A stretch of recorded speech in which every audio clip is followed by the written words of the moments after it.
Our protagonist, Noah Brown, dies at work, and instead of going to the afterlife, he finds himself in a void dimension. While trying to figure out what is going on, he hears a voice call out to him. The voice tells Noah that he has something they desire. Frantically, our guy demands to know who he is talking to and where he is. The voice proceeds to reveal that Noah is in the astral realm, which is basically the void. The voice also talking to him is the incarnation of the void. The void mentions that Noah found himself in the astral realm because his soul was scattered across the astral rifts. The void then claims that they picked up the pieces and fixed him. Noah is happy to hear this as he thanks the void, but they let him know that his gratitude is not required. They see him as a mere human, and the void reveals that all they need from someone as normal as him is the seal on his soul. Noah has no idea what they mean by a seal, and they proceed to explain that there is a seal within his soul which he bonded with as an unfortunate result of his death. The void urges our guy to reach into his soul so he can access the astral script. Apparently, the script should be able to tell him everything else that he needs to know. Even though our protagonist has no idea how to reach his soul, he somehow figures it out by inhaling and exhaling just so he can calm down. Fortunately, he is able to reach into his soul, and a status screen appears in front of him, telling him that the generation of astral script is now complete. The system welcomes him on board and displays a bunch of information about Noah that he already knows. After he is done with this, Noah starts to wonder how a seal got into his soul in the first place. The void is not happy with the fact that separating Noah's soul from the seal will be pretty difficult. The void then tells our guy that there is one solution to the problem, and this is for him to become their puppet so he can be given incredible powers. They assure him that he's going to be their path to rebirth, and in exchange, he is going to receive a new life. Our favorite guy then asks the void what will happen if he refuses the offer. The void lets him know that they are going to take his soul from him and consume it in order for them to get what they want from the seal. Noah realizes that with this, he basically has no choice. However, he wants to check the contract first so he can know what he is getting himself into. He even asks the void if he can get a lawyer, but the void explains to him that contracts cannot be overseen by mortals, but instead, it is held by the strength of the holder. When Noah hears this, he realizes that the void is basically a godlike creature which makes his spirit stronger. Noah considers whatever pact between them an unfair deal. Noah confesses that he has no way of trusting the void, and even they agree to this. Nonetheless, the status screen presents Noah with two choices. He can either accept to make a pact with the incarnation of the void or choose not to. Before making his choice, our guy looks back at his life. He tries to ascertain how the pact is going to affect his life. Just as he is about to accept the pact, he suddenly remembers that soul pacts with void entities never ever turn out well. For the first time, Noah shows how bold he is by blatantly refusing the offer while asking the void why they even need his permission in the first place. Since the void is considered to be a god, Noah believes that they should be able to take the seal without asking for his permission. The void hears this, and they get mad. Noah is immediately restrained, and they let him know that his choice to refuse their offer is not acceptable. He struggles with the dark vines surrounding him, and when the void realizes that he is not willing to give in, they make him another offer. They ask him to be their messiah instead of being a puppet. Apparently, they will be able to harvest the seal from him when he dies. The system then displays his choices again, asking him to pick yes or no. Noah still doesn't give in to the offer, telling the void to fug off. The dark vines around Noah get even tighter as the void tries to show him how powerful they are. The dark vines cover Noah's mouth to stop him from talking, and they let him know that his spirit is already breaking under their strength. They want to know why Noah is being stubborn when he doesn't have much time left. They tell him the enticing perks that come with accepting their offer. They try to make him see that he is going to be a god among mortals, and they are going to worship him. However, our guy maintains his stance. He tells the void that he has no intention of bowing to the will of a monster. Realizing that Noah cannot be coerced into doing what they want, the void lets him go. The void then asks Noah what his terms of agreement are. Noah then tells the void that he wants his spirit to be the one controlling the pact. He assures the void that he is not going to rise against them. The void asks Noah how his offer tends to benefit them when they could easily remove him from existence. Noah then arrogantly tells them that they can't remove him because they obviously cannot. He knows that they would have if they could. The void hears this and laughs out loud. They admit to what Noah said while commending him for besting them. Finally, Noah makes a pact with the incarnation of the void. The status screen informs Noah that the void has agreed to his pact, and by this they are bound to his soul. Immediately they reach an agreement, a transformation process is initiated. Noah is rendered numb while the void is bound to his soul.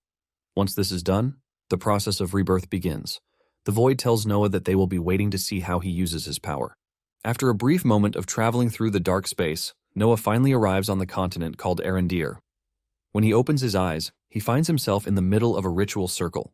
He is surrounded by a bunch of cult members who are in charge of the summoning ritual. Noah is confused, and he speaks out, asking where he is. This shocks the cult members as they do not expect him to have the ability to speak. They believe that our dumbass MC is a creature of the abyss, and by this, he shouldn't possess the ability to speak. After getting over their shock, the cult members start to hail Noah. They consider him a higher being, and by this, they tell him that they are humbled by his presence. Just then, he looks around to see a girl in chains lying in front of him. The cult members tell Noah to take the girl's life as an offering. Noah is shocked and visibly horrified when he hears this, as he tries to understand the kind of messed up environment he has managed to find himself in. Noah realizes that information is what he needs, but when he checks the status screen, he sees a quest telling him to run away. There are no abilities or perks for Noah to make use of, and the best advice that the system can give him is to run away from the unfamiliar territory.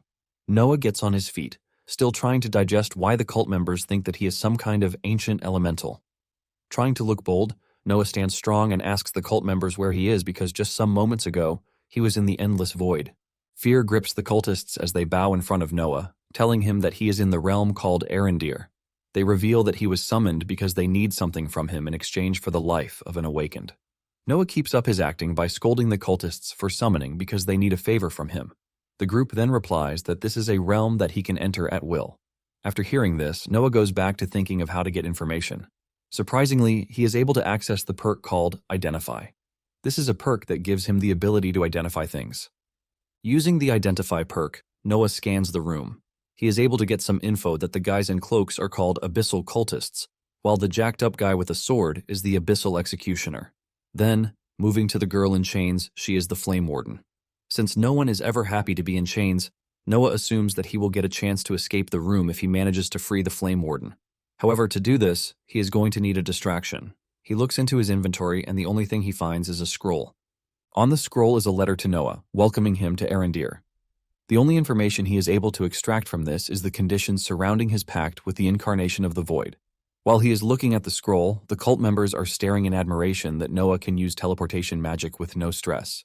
Noah then finally decides to make his move. He tells the cultists that he is going to grant their plea, but he wants the Flame Warden alive because he wants her to be his servant. However, this immediately sparks whispers among the cult members. Our guy notices this and demands to know what is wrong. The cultists tell Noah that all pacts throughout history have always involved blood sacrifices, and for Noah to change things seems unprecedented. Noah ignores their concerns and walks over to the Flame Warden. He quietly tells her that he has no idea where he is or what is happening. He wants the Flame Warden to play along with his plan. He plans to pretend like he is controlling her by picking her up and then dropping her off again. Once Noah is done explaining his not-so-brilliant plan to the lady, he makes his move. He speaks loudly, telling the cult members that he has now made the Flame Warden his vessel and he can command her how he likes. However, this only makes the cultists mad as they wonder what Noah is doing. At this point in time, Noah realizes that he has messed up. With his little act, the cultists have already figured out that he is human.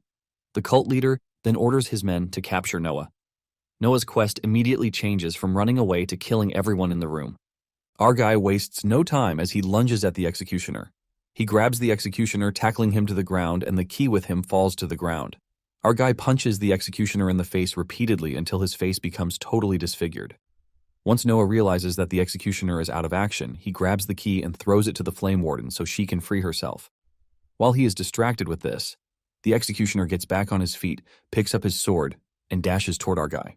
Our guy prepares to make his stand against the incoming attack, but suddenly, he feels the dark vines holding him back from doing what he wants to. He is left open, giving the executioner the chance to plunge his sword into his chest. Noah's health bar immediately goes from 100 to 23% as he falls to the ground. The executioner is done with him as he prepares to finish him off by impaling him to the ground. Our guy looks at the executioner in horror as he prepares to be sent to the afterlife. Just as he is about to meet his death, something extraordinary happens, which saves Noah. The executioner is suddenly engulfed in fire, and his scream echoes in the room as he burns to death. In his weakened state, our guy looks up to see that he was saved by the Flame Warden. The Flame Warden has freed herself thanks to the key provided by Noah, and she is now ready to take on the entire cult on her own. The whole room is brimming with intense fire as the Flame Warden prepares to battle it out with the evil guys.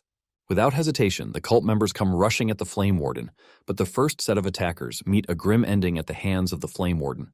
She unleashes a massive wave of fire that takes out everyone in close proximity to her. Realizing how powerful the Flame Warden is, the cult leader stops his members from engaging. He decides that he is going to be the one to fight the fiery princess. Meanwhile, our guy is still bleeding out on the floor and his health is drastically reduced. His HP has gone down to 8% and he is on the verge of dying already. Noah manages to grab the executioner's sword and he impales one of the abyssal cultists with it. The system notification pops up after he takes down the cultist. He has successfully completed the quest to kill, and in addition to this, he has also completed a secret objective, which is to free Aurelia Fauster, the Flame Warden. The system is supposed to grant him experience points for completing this mission, but since he has no paths yet, the points are withheld. Noah is then asked by the system if he wants to awaken a path. Before he can pick an option, Noah's health bar reduces to 6%, and he slowly starts to lose consciousness. Noah cannot believe that he is about to die when he hasn't even used 1 hour in his new life. Just as he is about to finally fade into the dark, he picks the option to awaken a path. The process throws him into the astral space, and after traveling through the empty space, he finds himself in what looks like an arcade. Our guy is shocked but also pleased to see an arcade after years of not seeing one. Looking into the distance, he sees another dude, Dylan, welcoming him to the arcade. Acting like a tough guy, Noah screams at Dylan, asking him who he is and demanding to know where he is. Noah assumes Dylan is one of the void gods who are always messing with him, but Dylan tells him to calm down so he can explain things to him.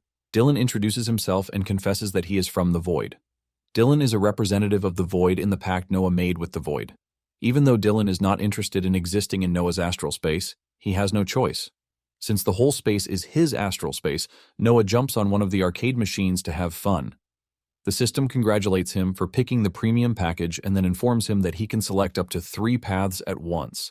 Our dumb MC doesn't fully understand what the astral script is, and Dylan explains that it is part of his soul. Basically, it is the manifestation of magic. Noah's astral space chose the arcade because it is the form his astral script has chosen to take. Noah admits that he spent a lot of time in the arcade when he was a kid. However, he still doesn't know what he is supposed to be doing in the arcade. Dylan mentions that it is his job to guide people on their awakening, but Noah is a special case. Noah clicks the start button on the arcade machine, and the machine processes his character to integrate his past life experiences into which paths he is going to take. A bunch of paths are displayed from which Noah can easily pick. There is a warrior, martial artist, pugilist, brute, thug, and mage path. Before picking his path, Noah asks Dylan what he needs to know before picking which paths he wants. Dylan mentions that there are 4 attributes, which are power, constitution, agility, and mystic. These are the 4 attributes that govern every aspect of whatever abilities Noah has. And in the end, the paths increase these attributes, thus making Noah stronger as he progresses. Dylan also mentions that higher grade paths give higher increases, but they lock away future potential. To get a proper insight into what the paths mean, Noah checks out the warrior path. If he chooses to be a warrior, our guy will get the gift for fighting, and that gift will also be what forms his path. To get this path, there is one requirement, and that is Noah winning a fight. To make it more interesting, he will be rewarded with 1 free attribute per level. After checking the perks on the warrior path, Noah also checks the others. However, he notices that the paths are all similar to the warrior path. Dylan then tells him that there are other options on the other machines that he can check out. Our guy wastes no time jumping on the offer because everything being displayed in front of him is basic and boring. Dylan takes him to the healing-based machine. In the options presented, Noah checks out the options, which are cleric, healer, potion brewer, and first aid medic. Noah remembers that he almost died before coming to the astral space. He then asks Dylan if he is going to be healed after he selects a path. Dylan tells him that it doesn't work that way. He lets him know that he is supposed to be dead, but time has been slowed down for his awakening. Once he returns to his body, he will have only a few minutes to try and survive. Just then, Noah's eyes catch a particular path, the Exsanguinator. Noah checks out the perks associated with the Exsanguinator. Apparently, this path allows the user to draw blood from the astral realms, channeling it. He can also draw blood from the creatures he defeats and to heal or harm as he pleases. For the requirements, he will have to have a basic understanding of how blood works, and also ingest mana-rich blood. The reward for this is 1 constitution and 2 free attributes per level. It is basically a perfectly balanced path since it offers a healing and affliction-based path. Dylan urges him to pick the path, and without thinking twice, Noah goes ahead to do so. After this, Noah checks out the next path, which is the Void's Herald. As a Herald of the Void, the user gets to bestow unending darkness into the material worlds. The requirement for this is to have a pact with the void, and our guy already fulfills the requirement. The rewards for this are 10 attributes per level, but they cannot be assigned by the wielder. Noah outright refuses to take this, telling Dylan that he is better off taking paths that also give him a tactical advantage in combat. Noah's eyes then catch another path that looks very interesting. This is the Astral Walker path, and it is considered to be an epic path. By floating through the interdimensional void, the user absorbs the realms of the astral and finds themselves connecting with the realms beyond. As for the requirement, the user needs to have absorbed a part of the interdimensional astral rift. For the rewards, the user gets 1 agility, 2 mystic, and 2 free attributes per level. Looking further, Noah also notices the Void Hunter path. This is a path where the user has a lingering hunger within them and the instincts of a hunter. The user can then channel the void to hunt anything that may cross their path. The requirement for this is to have a natural instinct for hunting and also have a high void affinity. The rewards are 1 mystic, 2 power, and 2 free attributes per level. After a careful look, he decides to pick the paths of Exsanguinator, Astral Walker, and Void Hunter. After finalizing his picks, Noah goes through something he didn't expect and something Dylan didn't tell him. The void's aura engulfs his body, causing him agonizing pain. Apparently, the process of first awakening is always painful. After surviving some minutes of pain, Noah finally awakens to 3 paths that he chose. With the Exsanguinator, he unlocked the Blood Drain ability. With the Astral Walker path, he unlocked the ability called Blink. And for the Void Hunter path, he unlocked the ability called Obliterate. The system then notifies Noah that his rank has been increased to F. His paths and abilities also gained increments on the side. After this, Noah returns to his dying body. He immediately activates the Blood Drain ability, which partially restores his health. Meanwhile, the cult leader, Victrell, is still having an intense battle with Aurelia. Aurelia might be powerful, but she is struggling against the cult leader, who seems to be on another level.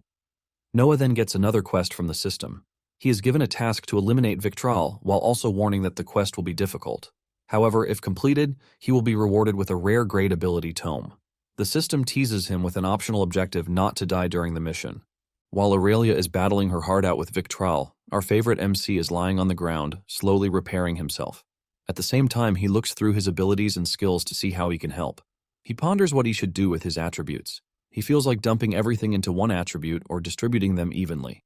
He finally activates the maximum mana increase ability. Aurelia leaps at Victrell with a powerful punch, but Victra relies on his dark aura to throw the Flame Warden back like she is nothing. Aurelia then resorts to another strategy. She smashes the ground and starts throwing the rubble at Victrell. Accompanying the rubble is a fire attack thrown by Aurelia. Victrell is left trembling, seeing a bunch of rocks flying at him, giving him no chance to think. He realizes that he has no escape route, and he resorts to a desperate move to protect himself. He surrounds himself with his dark aura to block out the rocks and fire attacks that Aurelia launched at him.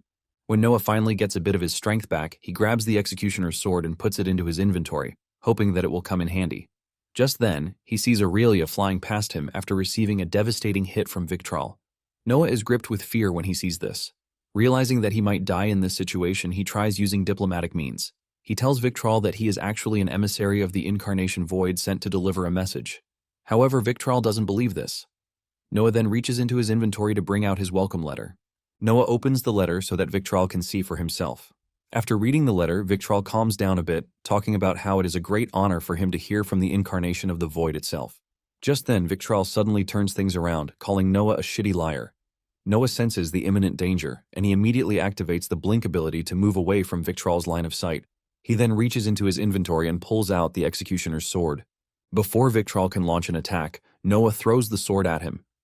Victrell fails to block the sword, and it pierces the side of his body. Victrell coughs up blood with fear written all over his face. Just as he struggles to pull out the sword, Noah calls on Aurelia. Without wasting a second, Aurelia leaps toward Victrell and delivers a fiery punch to his body. Aurelia's punch is so powerful that it sends Victrell flying into the distance. Victrell screams in pain as he coughs out red liquid from his mouth. Even though Victrell already seems weak, Aurelia doesn't hold back. She still goes after Victrell as she delivers a barrage of blows to his body and head. The punches from Aurelia come in quick succession that Victrell doesn't even have what it takes to withstand them or even dodge them. Still in the air, Aurelia ends her combo with a powerful and fiery kick perfectly delivered to Victrell's body. These repetitive attacks from Aurelia are enough to finally take Victrell out of commission. The system notifies Noah that he has helped defeat the cultist chief, who is a level 63 magic user. Due to his involvement in taking down the cultist chief, Noah's level increases too. His Exsanguinator path upgrades to level 6. His Astrowalker path upgrades to level 4, and his Void Hunter path upgrades to level 4. His power also increased to 11 points, his agility increased to 9 points, his constitution increased to 11 points, and his mystic increased to 13 points. In addition to this, he is given 14 free attribute points. As promised, he is also granted the Tome of Infliction for defeating Victral. The system then tells Noah that he has partially absorbed the cultist chief's flesh. While the system is counting out everything that Noah has been rewarded with, he is just happy that it is all over. He falls to the ground in relief, but before he even gets the time to relax, Aurelia walks up to him, telling him that he has a lot of explaining to do.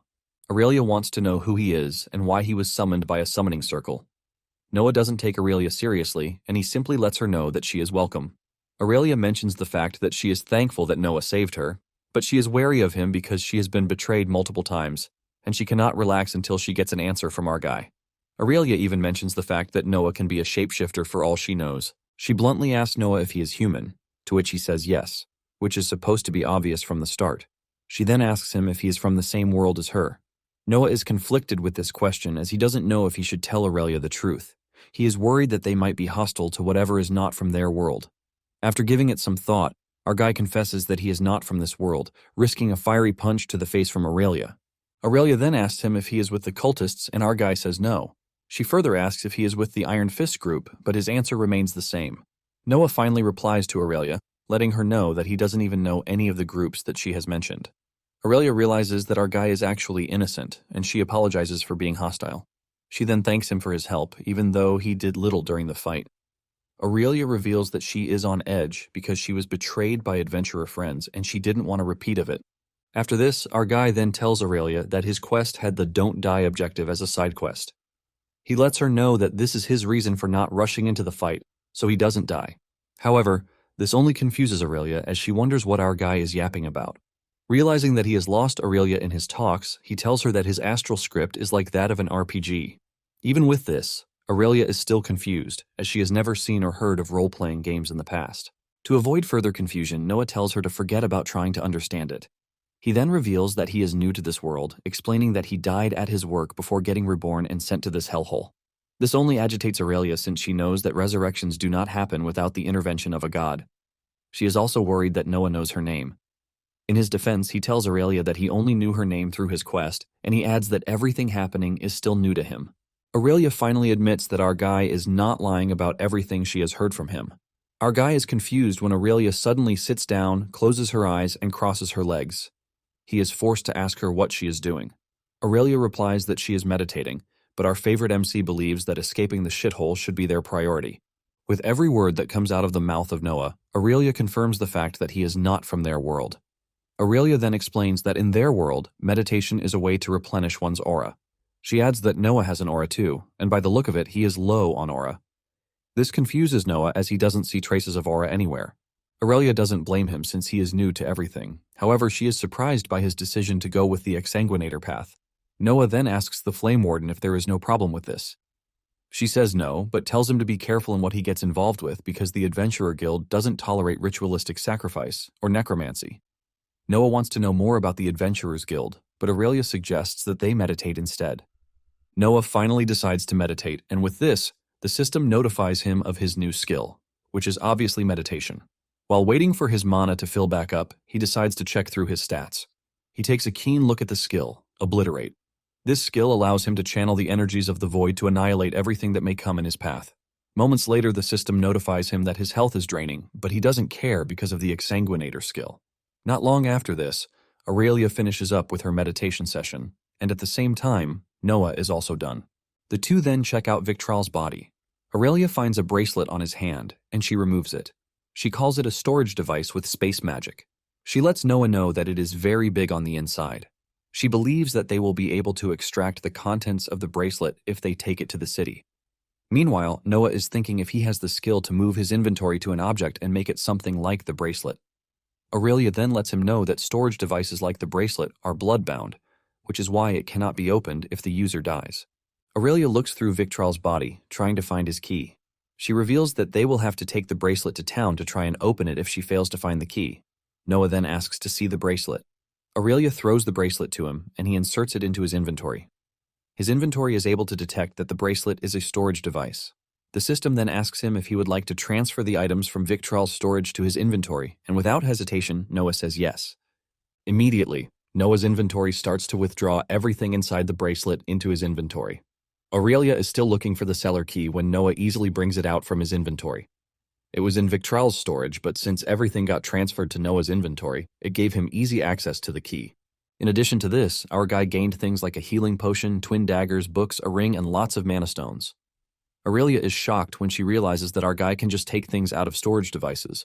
Our guy makes use of this opportunity to show off his abs while changing into a robe that he found in the storage device.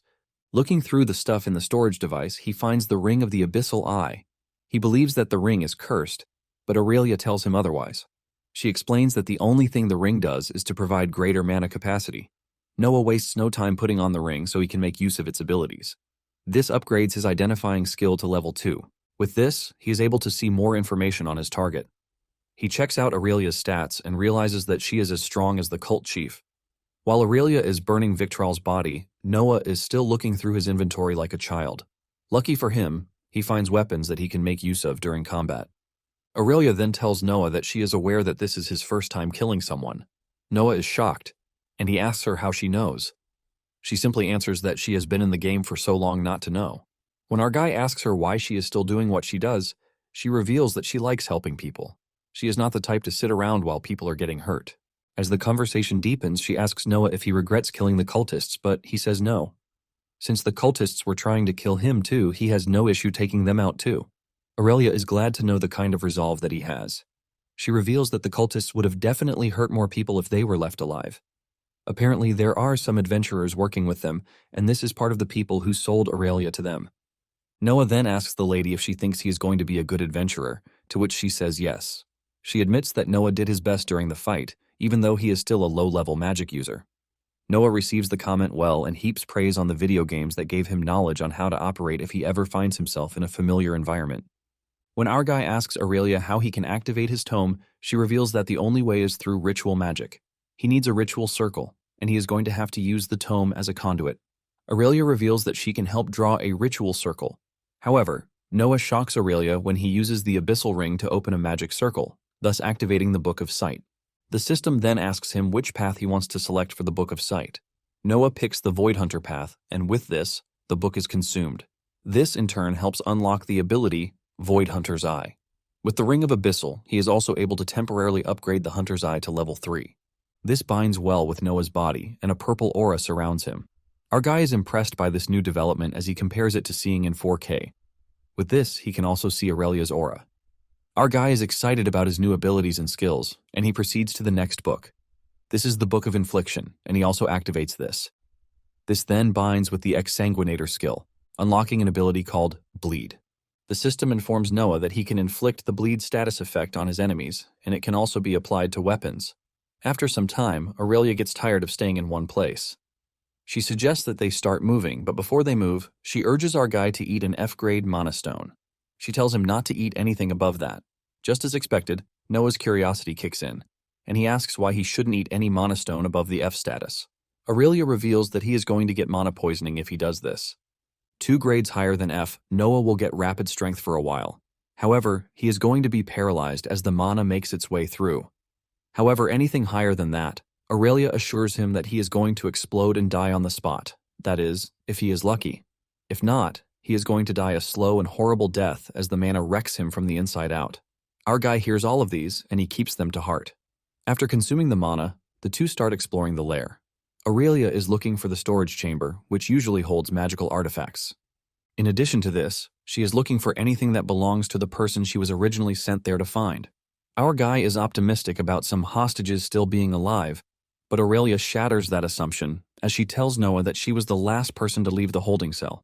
She then urges Noah to be careful because there might be traps, cultists, or even monsters around. The two then proceed further into the lair. They soon find a room that has hidden answers in it. Aurelia demands the storage bracelet from our guy. She puts it on and imbues it with mana to activate it. It lets off a bright light that Aurelia points at the wall. With this, she is able to detect the writing on the wall. The writing on the wall depicts the atrocities that the cultists have carried out over the years.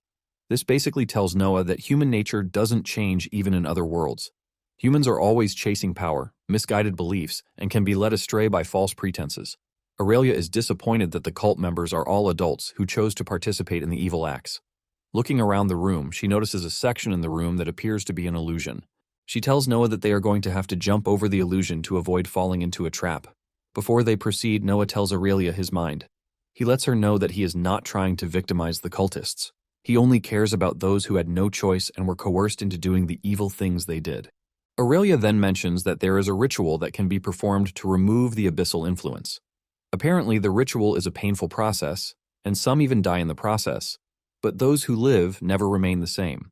Noah is shocked to see this, and he considers the process a cruel one.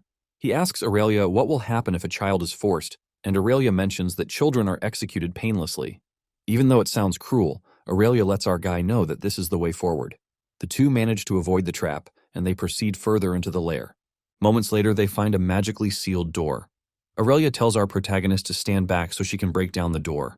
With a fierce and powerful fiery punch, Aurelia hits the door and breaks it down. Noah is impressed with Aurelia's strength, and he commends her. It turns out the door leads to Victral's study. Aurelia looks through the books in the study but doesn't find anything important. Our guy tells Aurelia that there is the possibility that Victral was keeping their loot somewhere else. Noah then looks through the room in search of clues. On the shelf, he finds a skill book of Advanced Abyssal Call. The system asks him if he wants to absorb the book, but he refuses, telling the system that he needs to find the secret area first. Using the hovering skill, Noah lifts off the ground, and behind one of the books is a hidden compartment. There is a keyhole to the compartment, and Noah brings out the key they got from Victral. He inserts the key into the compartment, and upon unlocking it, the entire shelf starts to move. Our guy is glad that his little plan worked, and Aurelia asks him how he pulled it off. Noah reveals that in every story back in his world, the secret chambers are usually like the one he just solved. The shelf opens apart, leading them further into the lair. They see blood trails leading further into the dark lair. The Flame Warden then uses her fire skills to provide lighting for them. The two soon find themselves in what seems to be a holding cell for prisoners. A system notification also pops up for our guy. The system presents him with a new quest. Noah is told that he has strayed from his path, wandering into hidden secrets that were never meant to be uncovered. He's asked if he wants to seek them out or back off. Noah accepts the quest and tells Aurelia what the quest is about. He lets her know that the quest wants them to uncover the mystery hidden in the chamber, but the difficulty level and rewards remain unknown. Aurelia also senses the ominous aura coming from the chamber, and she suggests that it would be better if Noah stays back. She reminds him that he has barely awakened, and F-rankers like him are not even expected to do anything dangerous. Noah then suggests that they both leave for the nearby town so that they can return with more people who can help. However, Aurelia says she cannot. She fears that the team who betrayed her might still be in town, and in addition to this, she mentions that there were others with her. She reveals that all those who were with her were brutally murdered, but they kept her for last because they needed to sacrifice her. Aurelia tells Noah that she needs to find their body to prevent them from rising up as undead. After hearing Aurelia's reason for wanting to wander into the deadly chamber, our brave MC decides that he is going to follow her to protect her.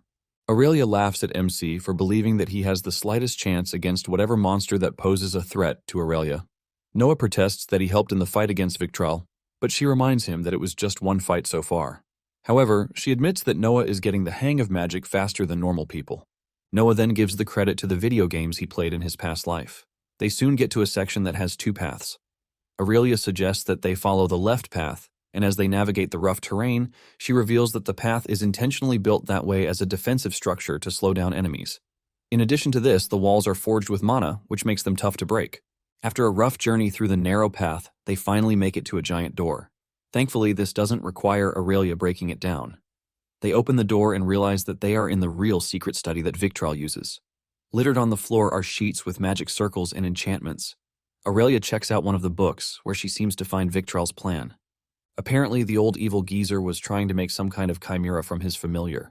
The first prototype was a total failure. He was trying to create a powerful creature with impressive regeneration but lacking in intelligence and potential. However, it was a mistake to put so many bodies into one creature. In his journal, Victral talks about how he still regrets the loss of the second prototype. He wrote that the void affinity was unmatched, and the human host also survived while retaining most of its intelligence. However, the process was too scarring, and the creature was unstable. This is why he needed a stronger host, and finally laid his hands on Aurelia. After reading out the journal, the system notifies Noah that the Blood Behind the Walls quest is complete, but he is not going to be getting any rewards for it. Suddenly, they hear someone from outside the study telling them to run. Noah and Aurelia run outside to check the person, only to find a decapitated cultist. Aurelia checks the fellow's pulse and realizes that he is gone. Just then, they look behind them to see an ugly-looking creature with human faces locked inside a cage. Aurelia recognizes the faces, and she tells Noah that they are the prisoners who were with her. The two heave a sigh of relief when they realize that the creature is not paying attention to them. Just then, one of the faces spots the abyssal ring on Noah's finger. This immediately tells the creature that Victral, their master, is dead. This enrages the creature, and Aurelia immediately tells Noah to run away. She unleashes a fire attack in an attempt to contain or terminate the creature. The system then notifies Noah of another quest. The quest is called The Familiar's Vengeance. Since Noah has gone ahead to peek behind the curtain and caught a glimpse of the atrocity hidden within, the atrocity has also glimpsed him. The system tells Noah to try and escape the creature because it will be coming for him, since he is the one who terminated its master. The system lets Noah know that the quest is rated very hard, but as for the reward, he is going to get an epic grade ability book if he survives. Even with Aurelia's fire attack, the creature makes it out of its cage, setting its sights on Noah, the man who wears its master's ring. Noah screams in fear while telling the Flame Warden that they need to run away from the area. Before our brave MC can get out of range, the creature grabs him with its tongue. He tries to use the blink ability, but it doesn't work, leaving him to wonder why his abilities are not responding. The system then tells him that his aura is suppressed, which is why he can't use his abilities. Finally, Aurelia intervenes, and she burns off the creature's tongue with her flame magic. Once Noah is free of the creature's grasp, he puts some distance between himself and the creature. Just then, the creature turns its sight to the Flame Warden. Aurelia tells Noah that the creature's health regeneration is very high, and in addition to this, fire doesn't seem to be effective. The Flame Warden wonders if there is anything or any weapon that is even capable of killing the creature. The creature lets out a loud shriek. The system tells Noah that what he just heard is a creature's phantom shriek. However, he is able to resist the effects of the shriek. The fight between the Flame Warden and the creature escalates through the room. Aurelia throws everything she knows about fire at the creature, decapitating it and believing that it is done for. Aurelia and Noah then ignore the creature while they talk about things. This turns out to be a grave mistake because the moment the creature gathers its strength, it comes after them while concealing itself in a dangerous spiral. Even with this, Aurelia still manages to push back the creature with her firepower. The voices of the creatures all start to cry in pain, but Aurelia doesn't hold back since they are a lost cause already. She unleashes a powerful firestorm on the creature to try and finish it off. When the fire subsides, they expect to see a charred body, but surprisingly, the creature is still alive. The voices scream as they languish in pain and hurt. Suddenly, the creature lets out a screeching scream. The system immediately notifies Noah that he has heard the creature's phantom wail and he has been partially affected by the scream. Noah learns that he has been hit with a terror debuff and all his attributes have been reduced by 10%. His mana regeneration has been reduced by 10%, while his health regeneration has been reduced by 25%. He crashes to the ground and coughs up blood. The creature tries to get him, but he manages to get out of harm's way using the blink ability. However, Aurelia is not as lucky as Noah. She gets caught with the creature's tongue, and she is smashed into the wall. The creature hates Aurelia for the pain she has caused it since the fight started. Noah tries to help Aurelia by using the blink skill to reach the creature. In the process, the skill is upgraded to level 2. While in the air, the creature throws Aurelia into the wall, leaving her very weak. From above, Noah launches an attack on the creature, and he uses the bleed effect, but surprisingly the creature resists. He almost gets hit by the creature's massive tail, but thanks to his blink skill, he gets out of there again. However, the system notifies him that he is now running on low mana. Noah quickly consumes an F-rank mana stone to have his mana regenerate back to 100%. The system then informs Noah that he has been afflicted with mana poisoning.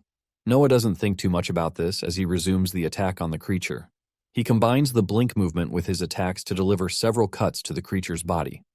Even after all the repeated attacks, the creature doesn't appear to be weak.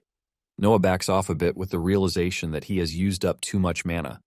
He then tries to use the blood drain ability on the creature, but the creature resists the ability. This leaves Noah totally confused as to what he is supposed to do.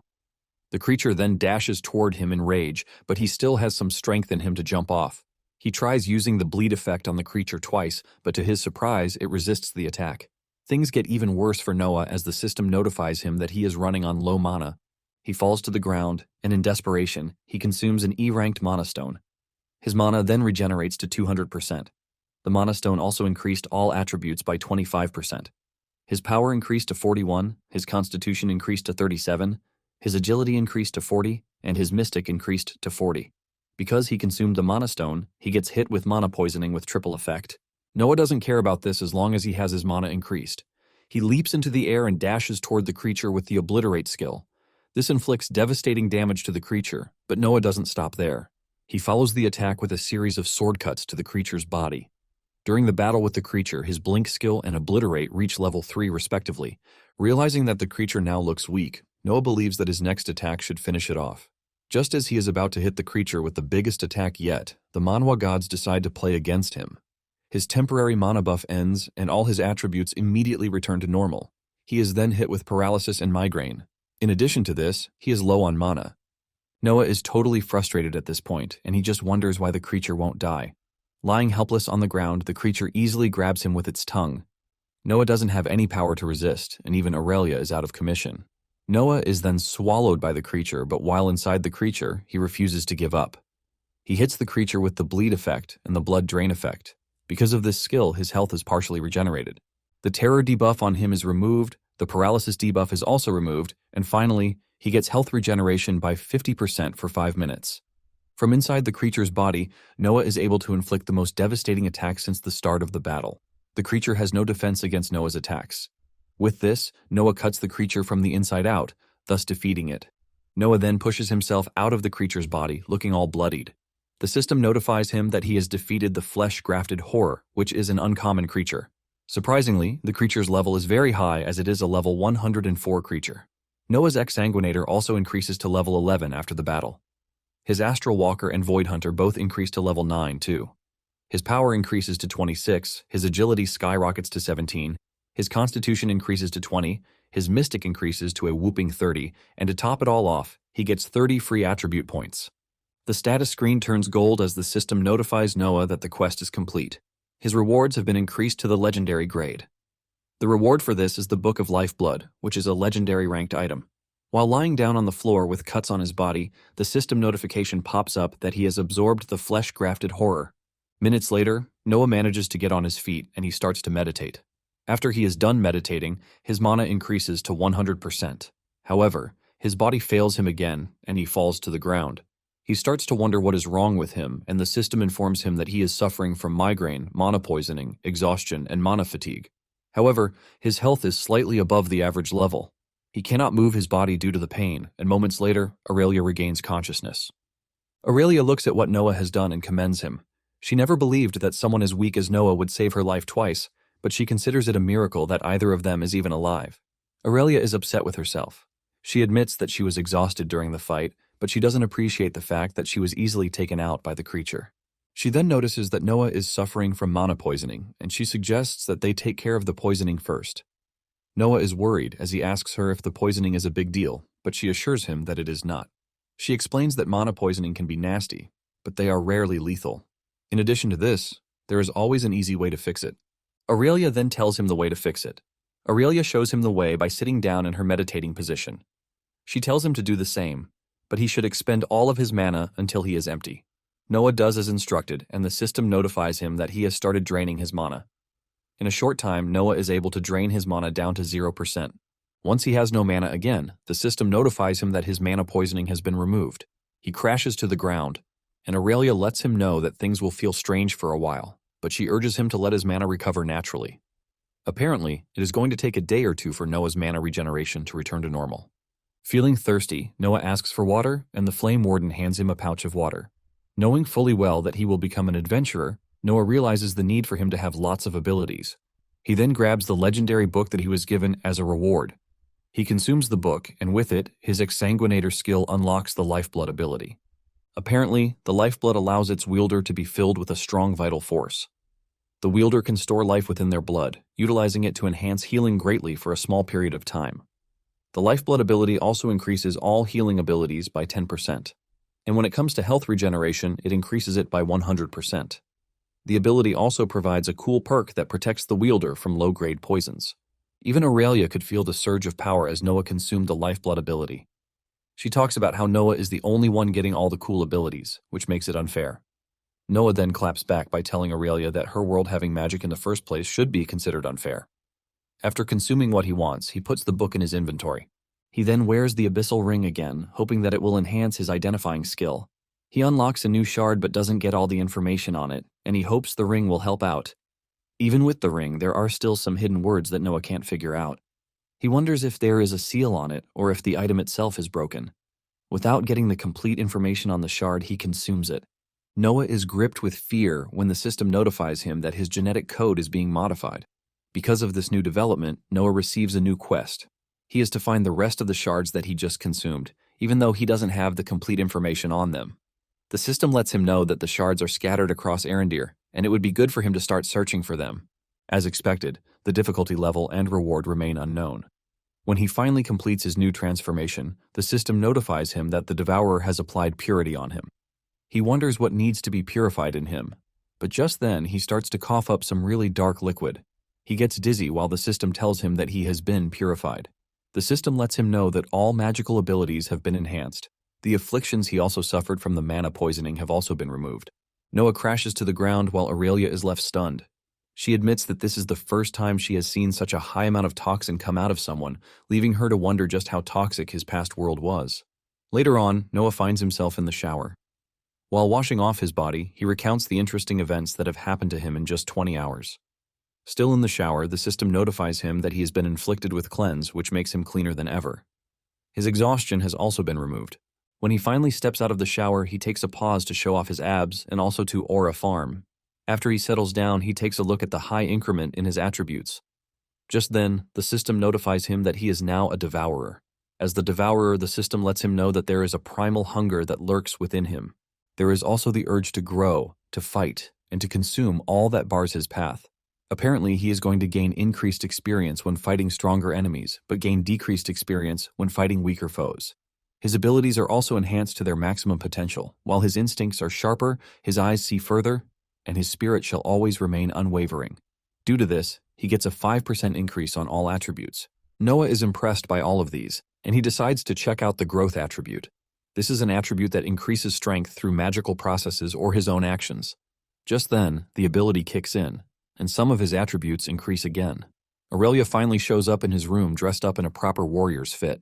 Aurelia then tells Noah that it is time for them to leave the hellhole because they have somewhere else they need to be.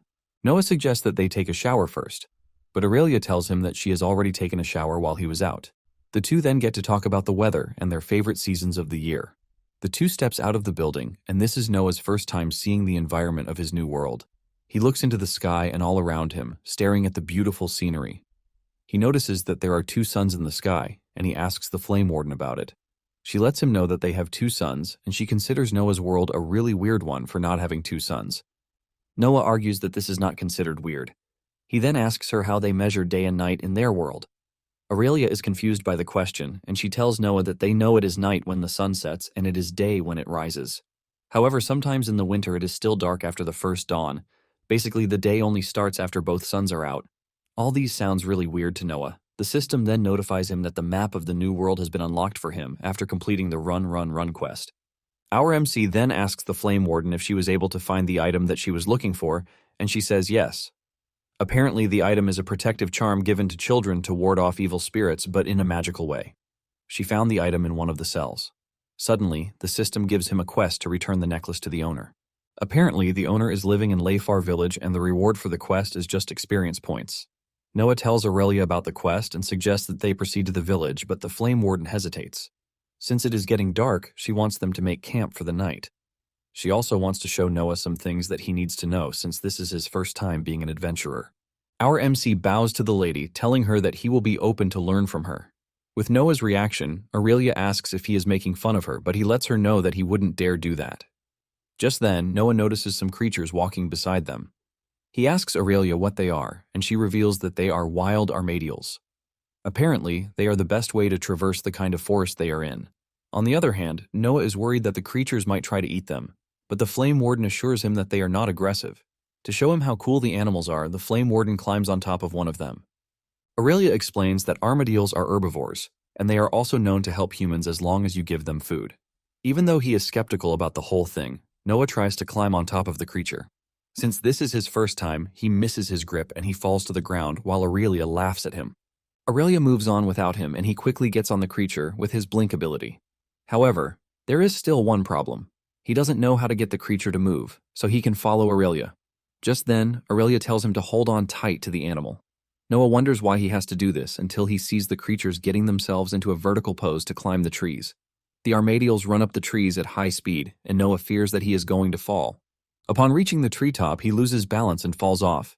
He uses the blink skill to grab onto a tree branch, but this also fails him. The tree branch breaks off and he ends up crashing into another branch. While he is trying to pull himself together, the armadillo walks up to him and licks his body. While all of these are happening, the Flame Warden is laughing her heart out. Not long after this, Noah gets the hang of it and he starts having fun while riding on the back of the armadillo. He even admits that this is the most fun he has ever had in his life while comparing the ride to that of a dragon. Aurelia is shocked to hear this. She asks Noah if there are dragons in his world when they had no magic, and he says yes. However, dragons only exist in movies. Noah explains to the Flame Warden that the closest thing to dragons in his world are the dinosaurs. However, even the dinosaurs existed many millions of years ago, but now they no longer exist because they died off millions of years before humanity came. The Flame Warden then tells Noah that the dinosaurs' disappearance is not a bad thing, since dragons are considered dangerous in our own world. Apparently, dragons have wiped out entire cities in the past. However, the last attack from a dragon happened centuries ago. This is why many even believe that the dragons are nothing but a myth. They consider it a myth fabricated to hide attacks from elite groups or the strongest awakened. Noah considers this a nice conspiracy theory, but he then asks Aurelia what she thinks about dragons. Aurelia reveals that she has come across some creatures that defy imagination, and by this she believes that dragons are real. She further mentions that there are some creatures that adventurers would not even want to go against. Noah is impressed by Aurelia's take on the matter, and he mentions that he has seen something similar to a terrifying creature, but he can't seem to remember when it happened.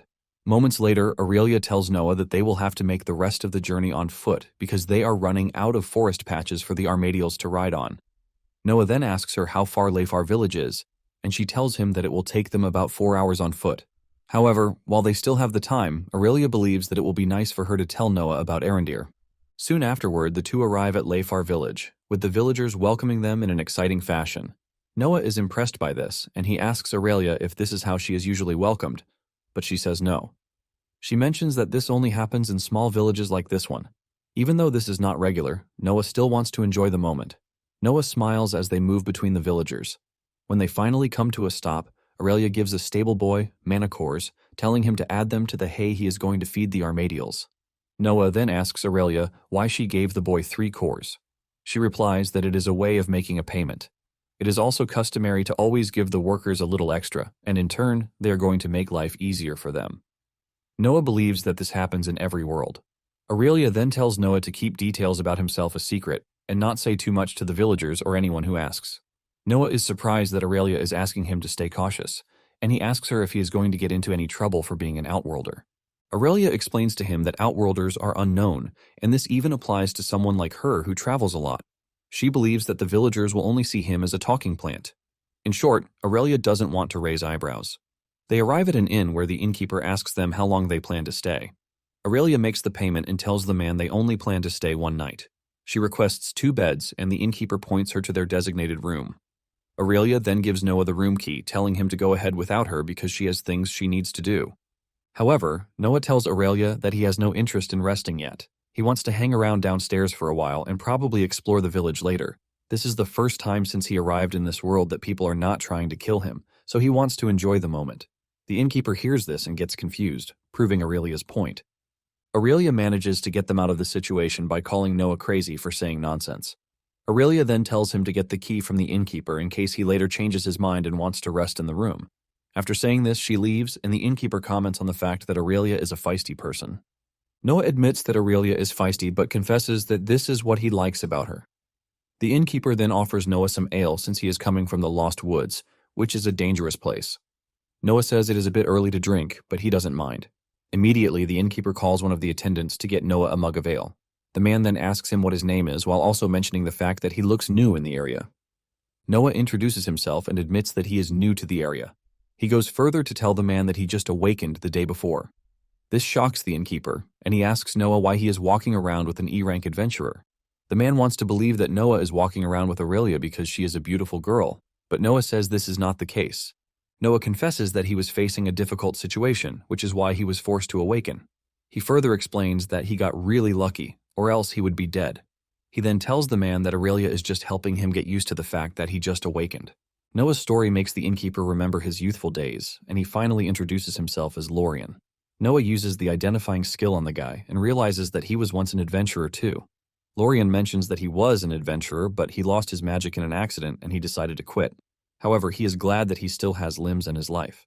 Noah then asks him what monster he faced that made him lose his power. But even Lorien claims he doesn't know. He narrates that he was on a quest in a dungeon up north, and while they were working, something suddenly popped out of the depths. None of the adventurers, including Lorien, saw it coming. He explains that something pearly and translucent crashed through, and they suddenly couldn't move their bodies. 2 of his party members got killed instantly, while another one lost his eyes, and Lorien lost his mana. Lorien then adds that up till the present moment, he had never heard of the creature again. Suddenly, the system detects that Noah is getting drunk, and it gets to work, cleaning up Noah's system. He complains about this, and Lorien tells him that he can switch off his ability. Noah then turns off the lifeblood ability so he can drink ale and get drunk. Lorien advises Noah to use the ability when he is too drunk, so it can help him get sober in no time. In fact, Lorien lets him know that the ability can also cure hangovers. Shortly afterward, Noah gets really drunk, but he quickly puts his ability to work, and it cleanses him of the intoxication. Noah then asks Lorien about something he mentioned earlier. Apparently, Lorien said some villagers are missing, and they have a team out there looking for them. Lorien narrates that people have been disappearing in the woods, and it started about 6 months ago. 2 villagers went in search of the missing people but never came back. Even the adventurers went to check, but couldn't find anything. The people of the villagers mourned, gave up, and stopped going to the forest altogether. Not long after this, the mines collapsed. A rescue team was sent to search for survivors, but they found none. The villagers then sealed the mines too. Apparently some adventurers showed up to check the mine 2 days ago, but with the report Lorien is getting, they are going to seal off the mine completely. Some of the villagers are already protesting because they are going to struggle to survive through winter without money coming from the mines. Lorien then mentions that they usually hear cries from the mines, which suggests that there might be undead in the mines. Lorien fears that the village might need to be evacuated if it comes to this, and no one wants this. After hearing Lorien's story, Noah pays him for the drink, and he steps out to stretch his body. As Noah walks through the village, he sees some concerned villagers gathered in the distance. They are complaining about the mines that are about to be closed down. They are worried that there is no way they are going to make it through winter if the mines are closed down. Noah then follows the concerned villagers into a house where they are gathered. The mayor is having a tough time trying to explain why the mines need to be closed. He lets them know that it is better for the mines to be closed, rather than lose more villagers or even the guild getting involved in the matter. The mayor assures them that he is as concerned as they are, and this is why he is acting in their best interests so that they can all survive. Noah is patiently hearing the mayor until he spots Aurelia among the crowd. He is shocked to see her, and the same can be said for Aurelia, who wasn't expecting to see Noah there. Aurelia then reveals that she is there to talk to the mayor in private so she can get information on the adventuring team that betrayed her. She has not been able to reach the mayor because he is busy, and on the other hand, Noah also talked to the innkeeper while having a drink with him. Noah then asks Aurelia if they should help the mayor, and she tells Noah that helping the mayor is what she is trying to do. However, Noah decides to step in. Noah makes his way out of the crowd and walks to the front to address the people. He tells them to stop arguing with the mayor because it doesn't suit them. Since they are all looking for a way to make the village survive, he suggests that they all find a solution together. One of the villagers, Jerome, is shocked to see Noah acting all classy, and he asks him who he is and just where he crawled out from. Noah properly introduces himself, and he reveals that he is a newly awakened adventurer. He then proceeds to add that he is the solution to all of their problems. Noah understands the problem that they have. Since mines are dangerous, and they need someone who can enter the mines and come out alive, he wants them to send him in. Jerome then questions him and asks why the village should send in someone who has just awakened just to go and die. Noah then drops the bombshell, telling the villagers that he will not be going in alone, but he will be entering the mines with his partner, Aurelia. Aurelia is mad that Noah has dragged her into the mess, but she has no choice at this point. She steps out and introduces herself. She reveals that she is an E-rank adventurer, and some days ago, she came to the village on a quest. She now believes that her quest is somehow linked to the mines. The mayor then cuts Aurelia short, mentioning the fact that he knows her. He remembers her coming into the village with her team. Aurelia admits this, telling the mayor that she is back in the village to find her team. Noah then informs the villagers that they will not be doing the task for free. Without hesitation, the mayor tells Noah to name his price as long as they are willing to help. Noah then asks the mayor if the village has an ability tome. He says yes, but he is doubtful if it is going to work for him. The mayor suggests that they head to the Windrest City instead. The Windrest City is the closest place with a guild hall, and they tend to have an inflow of adventuring gear too. Aurelia tells the mayor that the city is their next destination. However, for the quest at hand, Aurelia tells the mayor that a D-grade mana stone and 2 horses should suffice. Just then, Jerome reveals that he will be going with Aurelia and Noah since he has been working in the mines for almost 40 years now. He is confident that he knows the ins and outs of the mines. With this, everyone in the room agrees to the deal, and Noah shakes the mayor's hand to make it official. The system then notifies Noah of his new quest, which is called Trouble in the Mines. The quest difficulty is considered to be medium, and for the rewards he is going to get experience points after completion. Jerome then approaches Noah, asking him where he came from since he looks too old for someone who has just awakened. Noah replies that he came from a faraway place where there is no magic, and this is why he just awakened. Jerome is shocked to hear this, and he asks Noah if he came from the dead zones. Noah is confused by this, as he doesn't know what dead zones are. Jerome explains that dead zones are places with no mana, which is why magic doesn't happen there. The dead zones are also known to drain the life out of anything living there, which is why the region is considered barren. Noah then replies to Jerome, telling him that his home might not be teeming with life as expected, but it is still not a dead zone. Jerome doesn't concern himself with this, as he lets Noah know that the village will be indebted to him if he can solve their problem. Noah assures Jerome that he is up to the task, and the two shake hands on it. The party plans to meet the next morning and head into the mines. Aurelia then walks up to Noah, telling him that her team might be in Windrest City. Since there is a guild there, she wants Noah to register when they get there. The only thing holding them is the current quest, and they plan to get it done as quickly as they can. However, before they embark on the quest, Aurelia tells Noah that she needs to return the necklace. Noah then offered to follow her, and she didn't refuse. They arrive at a house, and the two knock on the door to get the attention of the occupant. A woman rushes outside, expecting to see her missing son, Pierce. But instead, she sees 2 adventurers. Aurelia then hands her the necklace, letting her know that her son is gone. She holds the necklace and starts to sob. In the middle of this, the woman's daughter shows up and urges them to come in. Once they are seated, the young lady lets them know that they are already prepared for the worst since no one has come back. However, she thanks Aurelia for bringing her brother's necklace. The young lady admits that the situation hurts, but at least they can now move on without the thought that Pierce will come back. The young lady tells Aurelia and Noah they don't have money to pay them, but if they talk to the mayor, he should be willing to compensate them for helping out. Noah then tells her that they are not ready to get paid yet. After all, they are continuing the quest by searching the mines. Looking very sad, Aurelia offers her condolences to the woman and her daughter, telling them how bad she feels that she couldn't do more. Just as the two are about to leave, the woman stops them. In tears, she demands that she wants to know what happened. She begs them to tell her anything that they know. Seeing how broken the woman and her daughter are, Aurelia decides to tell them the truth. She reveals that her son and other people who were missing were taken by the abyssal cultists. Aurelia explains that the cultists have been practicing blood magic. She adds that she and Noah almost died in the hands of the cultists, but fortunately for them, they were able to escape. She then tells the woman that after they escaped, they spent some time searching for survivors, but sadly, there were none. All she was able to find was the necklace. In distraught, the woman asks them if they killed the cultists. Noah doesn't hesitate as he tells the woman that every cultist in the lair was sent to the afterlife. The woman heaves a sigh of relief when she hears this. She then narrates how Pierce is just a 14-year-old kid who likes hunting monsters in the mines and the woods. The woman was never in support of this, but Pierce was a reckless kid. Knowing the kind of person her son is, she had actually been ready for a day like this. Apparently her husband was an adventurer too. However, when he married her, he left the adventuring life. Even though he did, the life he had left haunted him, and in the end, the woman lost her husband. Pierce took after his father, and even when the woman threatened him or begged him to reconsider, Pierce didn't change his mind. She finally let him do his thing to avoid causing anything that would make him lose himself. The woman then asks Aurelia and Noah if they became adventurers for the same reason as her son.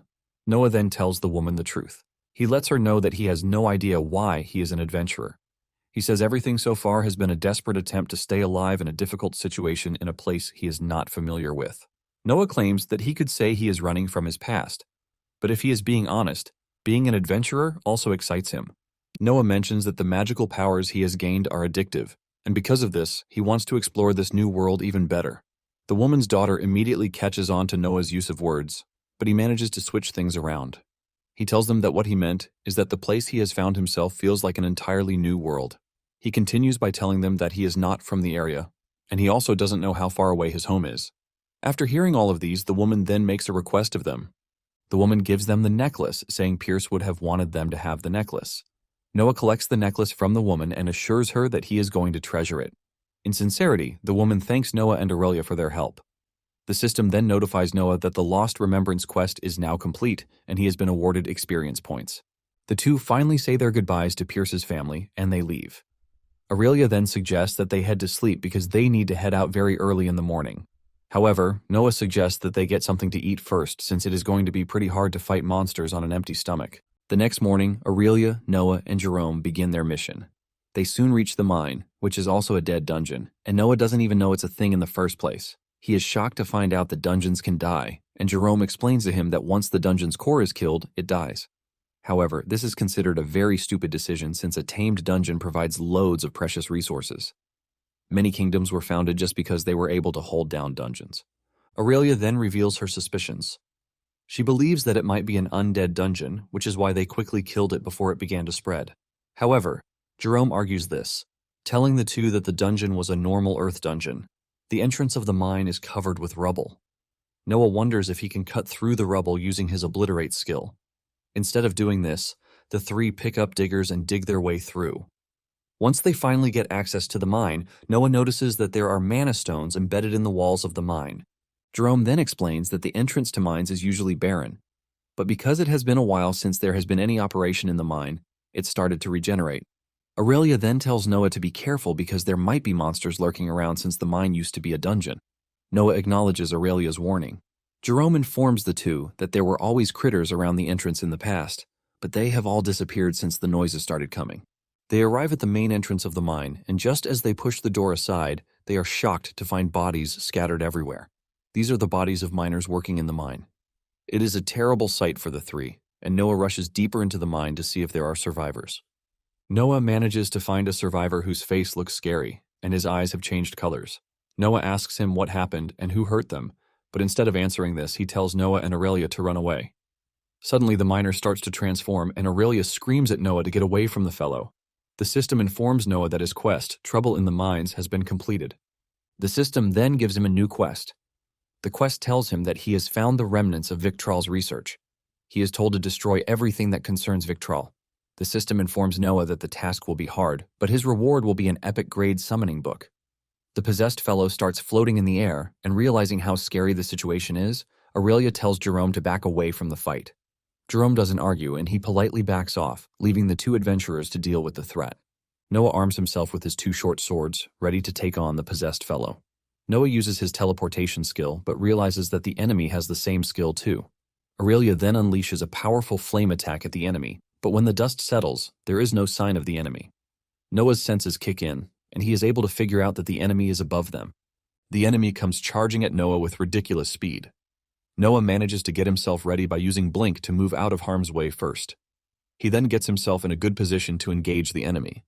Noah can feel the intensity of the battle, and he realizes that he needs to do something special, or else he is going to die in the hands of the possessed fellow. Aurelia finds a boulder that she reinforces with fire and throws at the enemy. This gets the possessed fellow off balance, giving Noah the chance to run at him. Noah pushes his knives into the possessed fellow while also inflicting skill effects on him. The enemy screams out in pain before unleashing a counterstrike. Noah tries getting out of the way but still gets cut in the chest. The attack from the enemy inflicts necrosis on Noah. However, his ability is able to partially regenerate the affected part. The enemy comes at Noah again, but this time, he is able to block the attack using his weapon. Realizing that the enemy has him on the ropes, Noah uses teleportation to give himself some breathing space. This is when he notices that things are worse than he thought.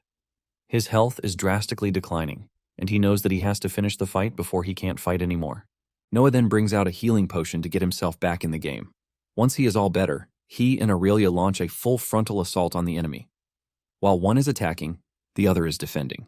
This way, they are able to stay out of the enemy's crosshairs. Aurelia relies on her flame attacks while Noah uses close-range attacks on the enemy. After battling it out for minutes, they finally get to knock the enemy down, but they still feel something is wrong. Noah is the first to figure out that the enemy is already mutating, and he tells Aurelia that they need to kill it before it fully transforms. At full speed, Noah dashes toward the enemy, while Aurelia calls on him to retreat. However, Noah stubbornly proceeds, aiming to end everything once and for all. Just as he reaches where the enemy blocks off his attack and launches a counterstrike as if it has been waiting for Noah to make a move. With the unprecedented attack hitting Noah, he loses a limb in the process, and he manages to get out of the enemy's range before losing more than his left hand. Noah looks at his left arm on the floor with fear in his eyes. Because the lifeblood ability is not active on the hand, the poison is spreading really fast. Noah is horrified, and he hopes that he gets a way to reattach his arm after the battle. In the heat of the battle, the system notifies him that his poison resistance skill has upgraded to level 2. Aurelia then picks up another boulder, imbues it with fire, and throws it at the mutated enemy. Once Aurelia has the enemy backed into a corner, Noah goes after it. Noah hits the enemy with a headbutt, and he activates the Obliterate skill. Fighting with just one arm, Noah uses his mouth to hold his sword. He then turns around to bite one of the enemy's tentacles. With this, he inflicts some damage on the enemy. Noah remains on the offensive until Aurelia calls him back, letting him know that she needs space to launch an attack. Noah acknowledges the order, and Aurelia produces a massive fire attack with the aim of burning the enemy out of existence. The attack hits, but when the smoke clears, there is no presence of the enemy. Noah then comes up with a brilliant idea. He tells Aurelia to flood the entire area with fire to prevent the enemy from teleporting, since it can only teleport through shadows. Aurelia does as told and unleashes massive firepower that exposes the enemy's movement. The enemy realizes that it has been exposed, and it makes a desperate move. It grabs Jerome and holds him hostage. Realizing that they are in a bit of a bind, Noah decides to come up with another idea. Noah reaches into his inventory to bring out the letter of the Void God. The mutated fellow already feels the aura coming from the letter, and Noah lets the enemy know that he is also tied to the Void God. With a very scary tone and command, Noah demands that the mutant let Jerome go. Noah is forced to repeat himself 3 times before the mutant finally throws Jerome away to focus his attention on Noah. He runs at Noah, but Noah meets him halfway and plunges his blade into the mutant's neck. Noah then pulls back, giving Aurelia the chance to hit the mutant with another powerful fire attack. Aurelia's latest attack finally knocks the mutant down, and Noah strolls up to him. The mutant begs Noah to kill him, and just as he wanted, Noah ends him. As he closes his eyes in death, the mutant thanks Noah for taking him out of his misery. The system then brings out the notification that Noah has defeated the mutant. He gains loads of stats increase because he took down the mutant. Noah tells Aurelia that the miner was still alive, but he was trapped in his own body by the monster controlling him. The system then asks Noah if he would like to consume the mutant he just defeated, and he says yes. A golden light shines around him as he absorbs the mutant's power into his body. With the absorption of the mutant, Noah gets to see some really tragic and horrifying memories from the rock miner. All the sufferings were caused by one man, and that is Victral. What Noah sees in the miner's memory makes him really mad, and he swears to kill every last member of the Abyssal cult. Because of his new resolution, he is given a quest by the system to wipe out every last member of the Abyssal cult. The difficulty level is set at impossible to show how crazy the quest is, and the reward is unspecified. After this, Aurelia picks him up so that they can leave the mine. She assures him that she is going to find him a healer. Noah passes out, and when he wakes up, he finds himself in the astral script with Dylan staring at him. His left hand, that got cut off, appears like that of a hologram. He looks around the room and realizes that it has a living room kind of set up. Dylan tells him that he is in the astral script that his soul is attached to. Since the astral script takes information from things he was connected to, this room is one of them. Noah is glad to be back in the room after so many years. He wants to consume as much knowledge as he can. Dylan then reveals his shock that the guy is still alive. He is impressed, and he tells Noah that he has surpassed his expectations. Dylan even goes as far as to clap for him. Noah just stares at him with the side eyes because he knows that he is mocking him. Noah can clearly see that Dylan hopes that he dies, but he has been surviving somehow. Dylan admits that he might want Noah dead, but it is all fun and games to him. He is betting on Noah's survival and how much he can take.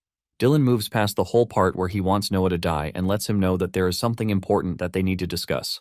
Dylan mentions the quest that Noah forcefully activated, which is the wiping out of the Abyssal cult. Dylan tells him that he just cannot go ahead and exterminate the Abyssal cult.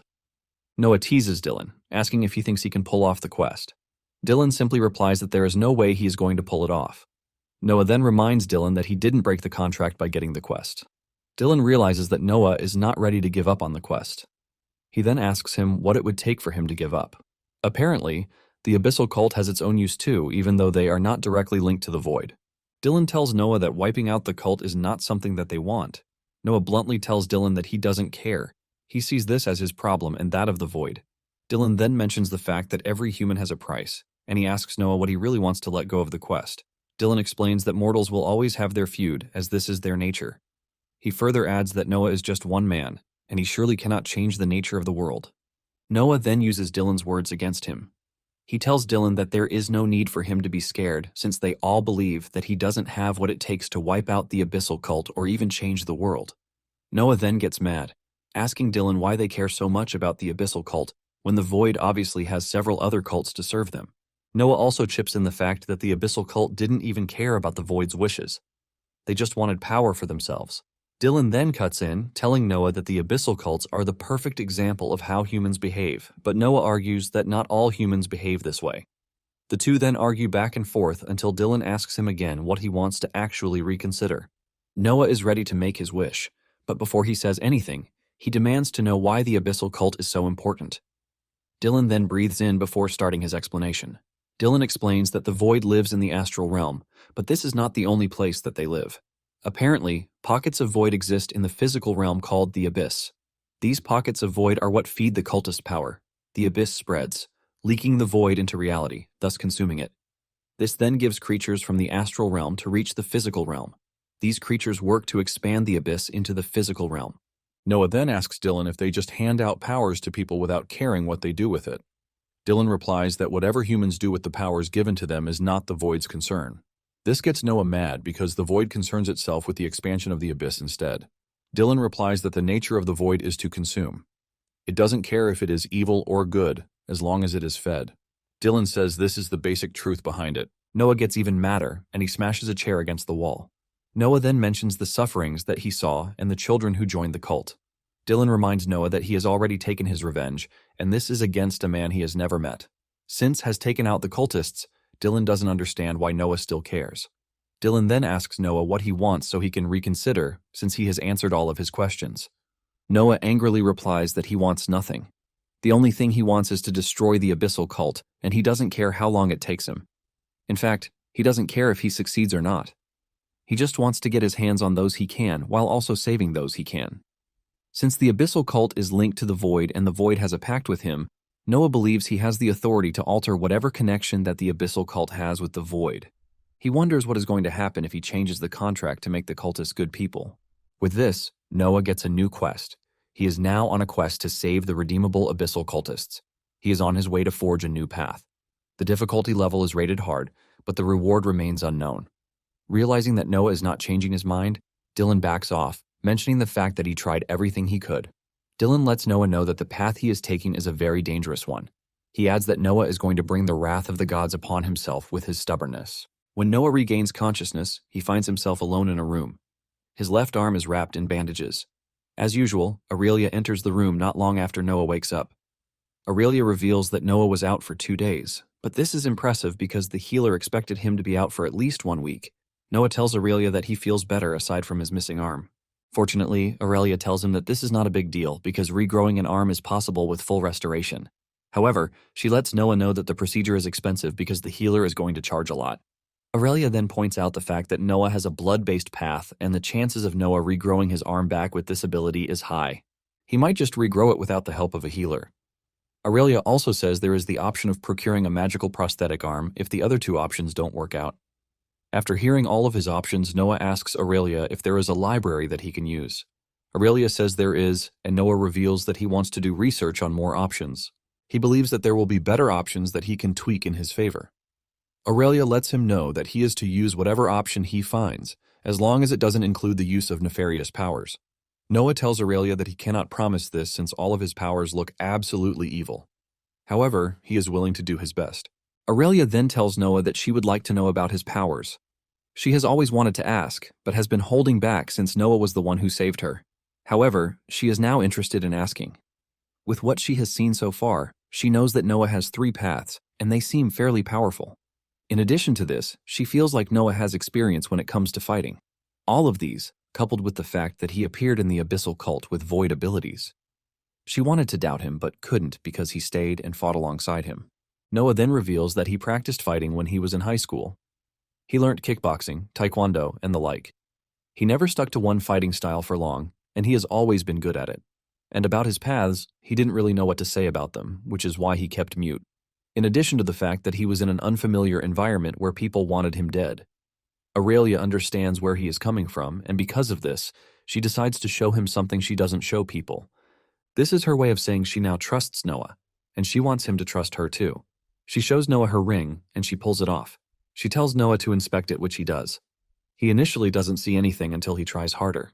The identifying skill recognizes the ring as the ring of a second chance. It was made from the frozen tear of an ancient dragon, and the ring heals the bearer if their health reaches under 1%. The ring also has the ability to teleport them to a predetermined safe location in case of emergencies. However, it can only be used once. Aurelia lets Noah know that she intentionally put herself in a dangerous place because she knew she had the ring. Noah is relieved that Aurelia is finally telling her this, which shows that she now trusts him. However, Aurelia is still worried about one thing. She remembers that in the mines, Noah commanded the void creature. In addition to this, Noah brought out a strange letter, and around the letter is the purest void mana that Aurelia has ever seen. Aurelia wonders if Noah was able to see through her abilities somehow so he could deceive her. But Noah assures her that he has been honest from the beginning. Noah is ready to tell her everything, and he urges her to test him. Aurelia then hands him a rock, telling him to hold it while he speaks his truth. Aurelia asks him the hidden truth about himself.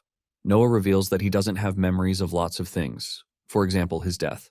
He explains that it is as if some parts of his mind have been cut off.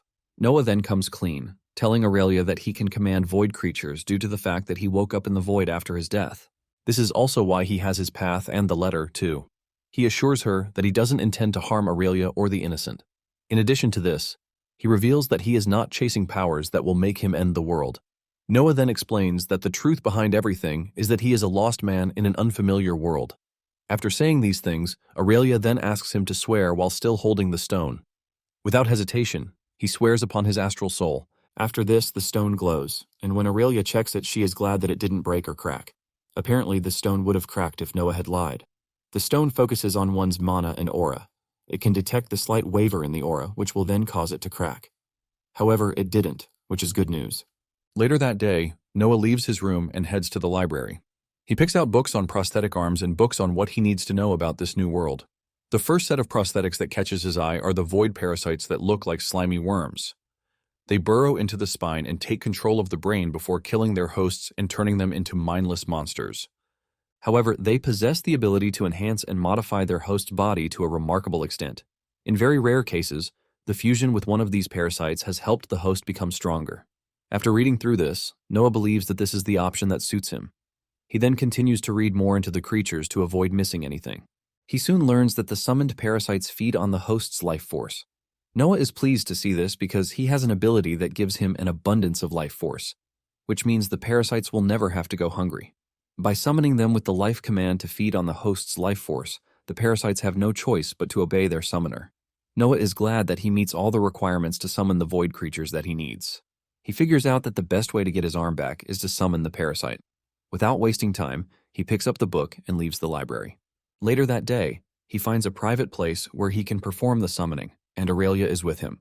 The first thing he does is to consume the book that gives him the skill of Abyssal Call. He then brings out a mana stone, and with it he draws a magic circle on the floor. Once everything is complete, he activates the summoning process and he consumes the book of Abyssal Summon too. Meanwhile, in the void, the parasites are roaming around with nothing to do when they suddenly hear someone summoning them. They have been dormant for a long time, but the bright light calling them makes them feel alive. Their desire to eat beats everything else, and without hesitation the parasites merged into an entity. As they prepare to acknowledge the summons, the void parasites warn themselves not to harm their master and make sure that they obey everything he says. The parasite emerges from the magic circle and goes directly to where Noah wants it. Noah already has his severed arm in place, and he wants the parasite to join it with the rest. The parasite does as instructed, and in no time, Noah names the creature Tony. Tony does his thing, but this triggers a reaction in Noah's body. He is hit with a fever, and Aurelia gets worried. She tells him to dismiss the creature, but Noah claims that he is fine. However, things only get worse as Noah falls to the ground, screaming. His entire body is burning, but because he has no intention of stopping the process, his pain tolerance keeps increasing. Aurelia checks on him and realizes that he is suffering from a severe case of fever. Noah explains that Tony is eating through his life force to heal his arm, and he asks Aurelia for health potions. Just then, things get even worse, and Noah is now left to fight an internal battle with his mind. He tries not to focus on the pain, and instead he starts to meditate. He is able to put all of his attention into meditation and ignore the pain he is going through. In a short period of time, his pain tolerance increases to level 6, while his meditation level increases to level 5. Once the arm is fully reattached, Noah tells Aurelia that he can't feel anything there. Aurelia then gives him health potions to help him regain his strength. He tells Aurelia that the pain vanished at once, but it seems Tony is not even done yet. Noah stops moving the arm, and he focuses on the appearance. The arm now has thicker skin, stronger muscles, claws, and even a poison gland. Noah is thrilled to have Tony as his new arm. Once Tony finishes up, the system notifies Noah. The system lets him know that he now has a symbiotic relationship with Tony.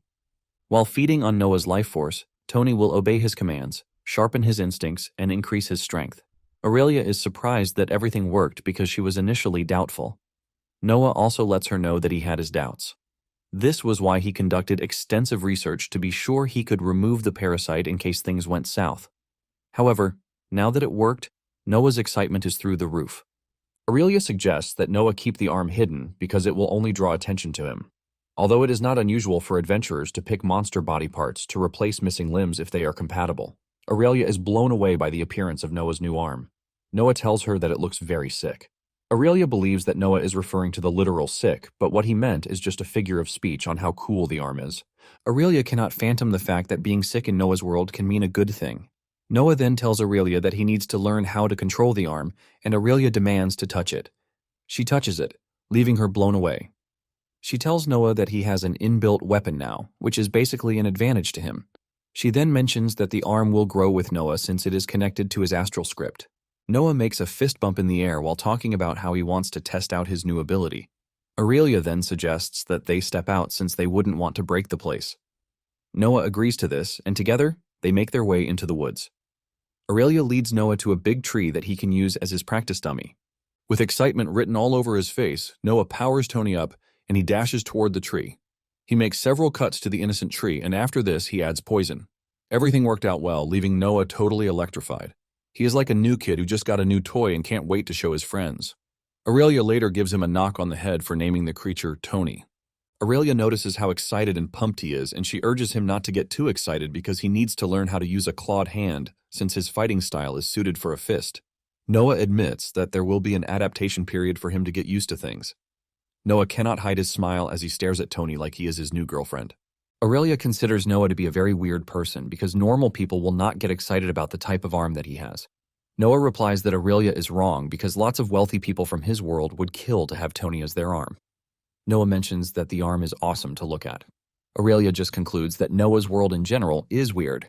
And Noah claps back, telling her that her own world is weirder because they have freaking dragons in it.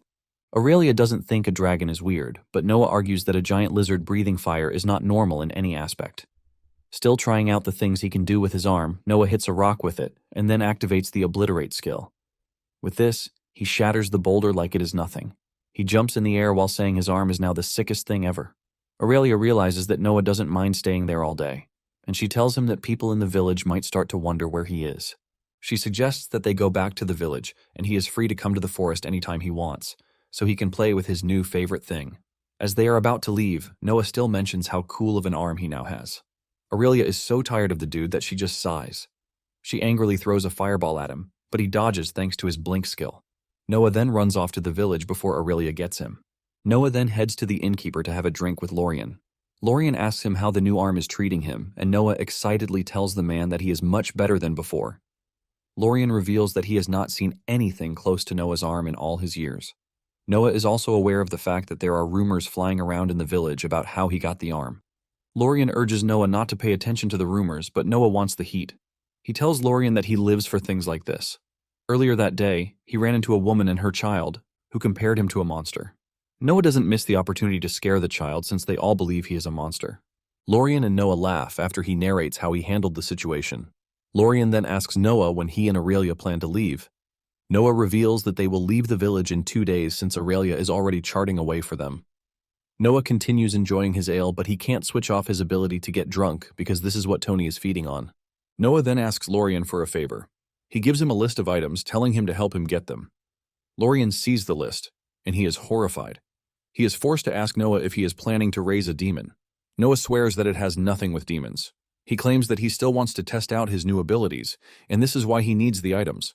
Lorien agrees to help, but tells Noah that it is going to cost him money if he wants the items delivered that very day. Noah has no issue with this, and he brings out a bunch of big mana stones, promising to give Lorien once he delivers. That evening, Noah received the items he ordered. However, Lorien couldn't get everything on the list, but he got most of it for Noah. Noah thanks the delivery boy, and he starts offloading the items into his place. As he climbs down the stairs, he sees Aurelia sitting with nothing to do. He asks her for help, but she outright ignores him since she is not ready to give him a hand. After he is done offloading the items, Aurelia finally shows some interest, and she asks Noah what he plans to do with the items. Noah claims that he bought them to test out his abilities, and Aurelia wastes no time asking him how he plans to do that. Noah tells Aurelia to just watch him do his thing. Just as Noah is about to start with whatever it is he wants to do, the rabbit in the cage starts to tremble in fear. The rabbit heaves a sigh of relief when it realizes that Noah's attention is not on it. Noah picks a ball and activates his blink skill on it. With this, he figures out that he is able to teleport with objects. In truth, he already knew this, but he just did it to show off in front of Aurelia. However, he now wonders how many items he can bring with him when he teleports.